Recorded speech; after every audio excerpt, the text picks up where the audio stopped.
चलिए देखिए, पिछले सेशन में हम लोगों ने लिस्ट व्यू बनाना सीखा था, वो भी लिस्ट व्यू को कस्टमाइज़ करना सीखा था। ठीक है, तो लिस्ट व्यू को कस्टमाइज़ करने में कोई दिक्कत अगर आपको आई हो तो पूछ लीजिएगा। ठीक है ना। बाकी बाकी मैंने व्यूज़ की कैटेगरी में जैसे लिस्ट व्यू बताया था, वैसे स्पिनर व्यू भी एक होता है। मैंने आपसे बोला था आप उसे ट्राई करिएगा, आप लोगों ने इसे ट्राई किया था।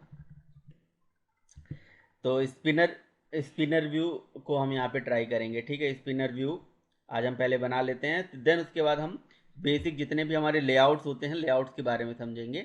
ठीक है, देन आगे हम मूव करेंगे। ठीक है, तो स्पिनर व्यू पे अगर आपको काम करना है तो यहाँ से एक नया प्रोजेक्ट भी हम बना सकते हैं चाहे तो, या पुराने इसी प्रोजेक्ट में ही हम चेंज कर सकते हैं। चलो यहाँ से एक नया प्रोजेक्ट ही बना लेते हैं।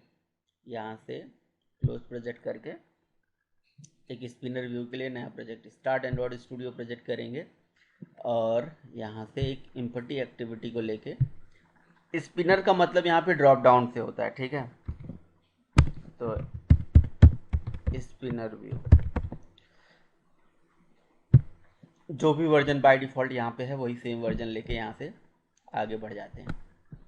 अच्छा, मैं यहाँ पे ये बता रहा था कि अगर मान लीजिए आपने एंड्रॉयड एप्लीकेशन यहाँ पे बना दिया, तो बिल्ड करने के लिए, रन करने के लिए कई बारी दिक्कत आती है कि आपकी रियल डिवाइस में एप्लीकेशन नहीं चल पाती है।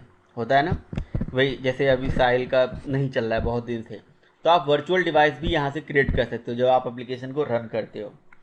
ठीक है, तो जैसे यहाँ पे रन ऑप्शन जब आता है, तो रन के अंदर ही यहाँ पे एक रन क्रिएट वर्चुअल मशीन का ऑप्शन आता है। समझ में आ रहा है, तो आप वर्चुअल मशीन बना सकते हो। देखो यहाँ जैसे रन पे आप जाओगे तो यहाँ पे देखिए आता है ना, create create new virtual machine, create new virtual device. मेरा ऑलरेडी एक वर्चुअल डिवाइस क्रिएटेड है। ठीक है, देखिए नेक्सस 5 ऐसे कुछ करके है, ये मैंने क्रिएट किया हुआ है। आप यहाँ से ऐसे क्रिएट न्यू पे अपना जाके एक नया वर्चुअल डिवाइस क्रिएट कर सकते हो, जो वर्जन आपको यहाँ पे चाहिए उस पर्टिकुलर वर्जन के लिए। ठीक है, समझे साहिल? क्योंकि आप कह रहे हो ना आपका एप्लीकेशन आपके फ़ोन में डायरेक्टली नहीं रन हो पा रहा है, कुछ दिक्कत आ रही है, तो आप यहाँ से वर्चुअल डिवाइस पे भी इसको बना के रन कर सकते हो। तो चूंकि यहाँ क्रिएट न्यू पे आप जब जाओगे, तो जो भी वर्जन आपको यहाँ पे लेना है, जिस पर्टिकुलर टाइप का आपको वर्चुअल डिवाइस बनाना है, जो फ़ोन आपको यहाँ क्रिएट करना है वर्चुअल फ़ोन, वो आप ले सकते हो। क्योंकि मेरे यहाँ पे क्रिएटेड है तो मैं इसे सेलेक्ट करके ओके कर सकता हूँ। ठीक है। अच्छा, कई बारी ऐसा आता है कि आपका जो वर्चुअल डिवाइस होता है वो नहीं चल पाता है। जैसे मेरे केस में भी देखो, एग्जिट कोड ऐसे कुछ करके एरर आ गया। ठीक है, या मान लो कि आपका वर्चुअल डिवाइस होता भी है तो वो मेमोरी ज़्यादा ले लेता है। ठीक है, बहुत ज़्यादा मेमोरी स्पेस ले लेता है। तो उस चीज़ को अवॉइड करने के लिए हम क्या कर सकते हैं, एक कंसेप्ट होता है, वैसे बहुत सारे तरीके हैं एप्लीकेशन को रन करने के लिए। मेमो प्लेयर करके एक हमारे पास आता है वर्चुअल डिवाइस, उसको हम यूज़ कर सकते हैं। MEMO, memo player. ठीक है ना, फॉर पीसी, ये आप इंस्टॉल कर सकते हो। ठीक है, मेमो प्लेयर। तो ये मतलब लाइट वेटेड है, सही है। इसमें आप सारी एप्लीकेशन को रन कर सकते हो, कोई भी एप्लीकेशन इससे रन कर सकते हो। अच्छा है। अगर आप इसे नहीं यूज करना चाहते हो तो एक और तरीका है हमारे पास, जेनी मोशन करके। ठीक है, उसे भी यहाँ पे इंस्टॉल कर सकते हो, जेनी। ठीक है, वैसे जेनी मोशन ठीक है, आप जेनी मोशन डाउनलोड कर सकते हो। जेनी मोशन के अलावा मेमो प्लेयर भी बहुत अच्छा है। ठीक है, ये मतलब लाइट वेटेड है ये। तो मैं आपको पहले मेमो प्लेयर ही दिखा देता हूँ यहाँ से। इसका लेटेस्ट वर्जन यहाँ से डाउनलोड कर लेता हूँ। और ये क्या है, ये दूसरा चीज़ है क्या? ये कुछ दूसरा डाउनलोड हो रहा है अभी। मेमो प्लेयर ठीक है, डाउनलोड हो रहा है। ठीक है, इसको डाउनलोड होने देते हैं, तब तक मैं आपको यहाँ पे स्पिनर रिव्यू के बारे में समझा देता हूँ। ठीक है, तो ये सिंपल हमारी एक्टिविटी बन के आ गई है। अब तो मेरा देखो आप यहाँ पे ये नहीं चला है ना, ये आता है, एरर आता है एमुलेटर को चलने में, जो इनका इंटरनल वर्चुअल डिवाइस है, जिसको हम एमुलेटर भी बोलते हैं। तो ऐसे कुछ एरर्स आ जाते हैं। ठीक है, अब इधर एरर को फिक्स करने में टाइम लगेगा। फिलहाल हमें एरर को फिक्स ही नहीं करना है। अगर हम जेनी मोश सॉरी यहाँ पे इसका इमुलेटर यूज करते तो मेमोरी वेस्टेज भी बहुत हो जाता है ना, और टाइम बहुत ज़्यादा लग जाता है। तो फिलहाल के लिए मैं इसे यूज नहीं करने वाला हूँ। अभी मैं यहाँ से जाके अपनी एक्टिविटी के अंदर जाऊँगा, जो भी हमारा एक्टिविटी करेंटली यहाँ पे चल रहा है, और इसके अंदर यहाँ से मैं ले लेता हूँ रिलेटिव लेआउट। लेआउट कुछ भी ले लीजिए, और ये जो बाय डिफ़ॉल्ट टेक्स्ट व्यू है इसे वो हटा देते हैं। और यहाँ से जैसे हम एक लिस्ट व्यू को बनाने के लिए यहाँ से लिस्ट व्यू लेते थे, वैसे ही अगर हम स्पिनर बनाना चाहते हैं, स्पिनर को ही ड्रॉप डाउन बोलते हैं, ठीक है। तो अगर एक ड्रॉप डाउन अगर आपको यहाँ से लेना है तो आप एक डिज़ाइन व्यू में चले जाइए,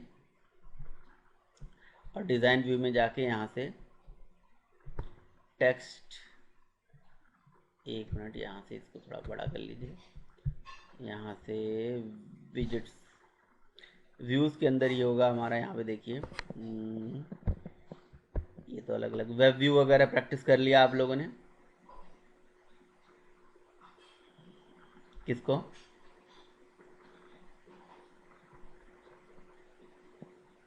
हाँ हाँ, हम्म।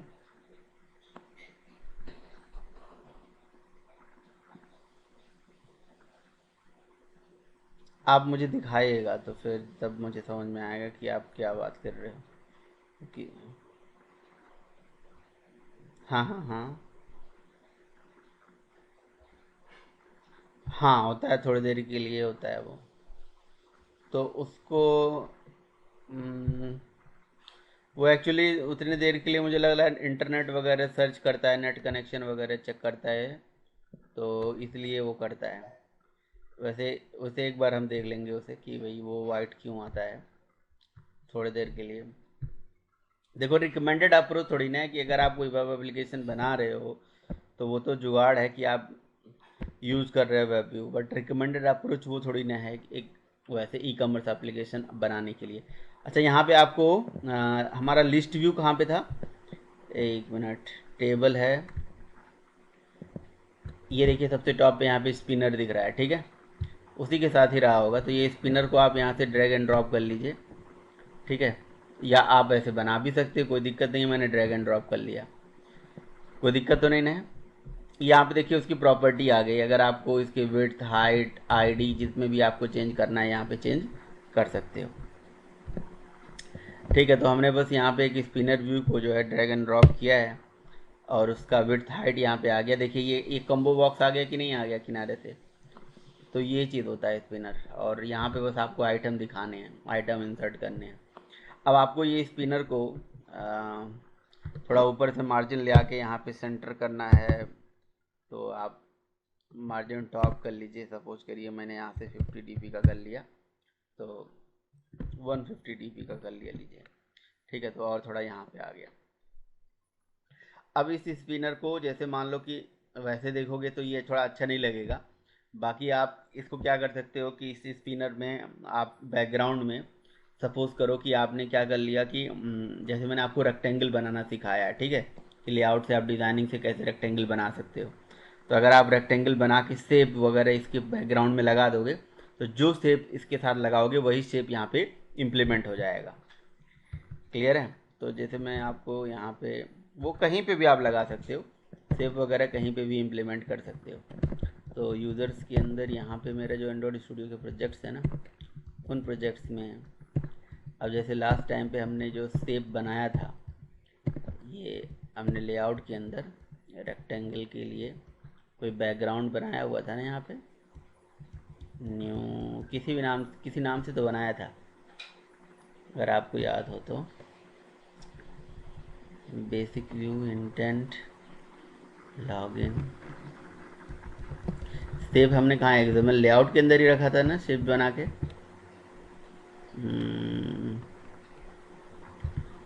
फिर हमने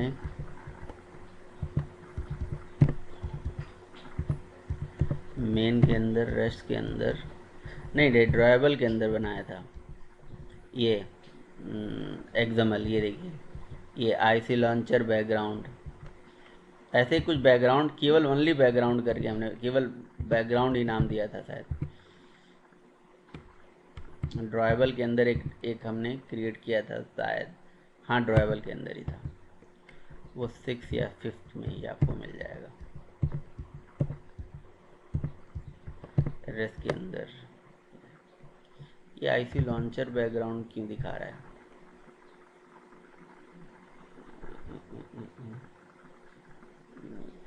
पे नहीं था, कहाँ था यार?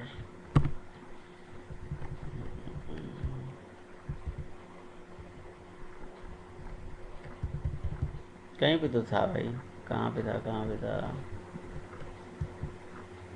6 वाले में ही है, 6 वाले में कहाँ पे है?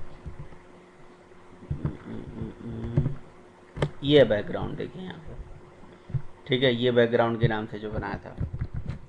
तो आप इसे क्या कर सकते हो, यहाँ पे अपने ड्राइबल के अंदर यहाँ पे संभाल के रख लीजिए कि बैकग्राउंड से हमने ये डिज़ाइन किया हुआ है, ठीक है। ये 24 में आपको नहीं रखना है, ठीक है, ड्राइबल के अंदर रखना है।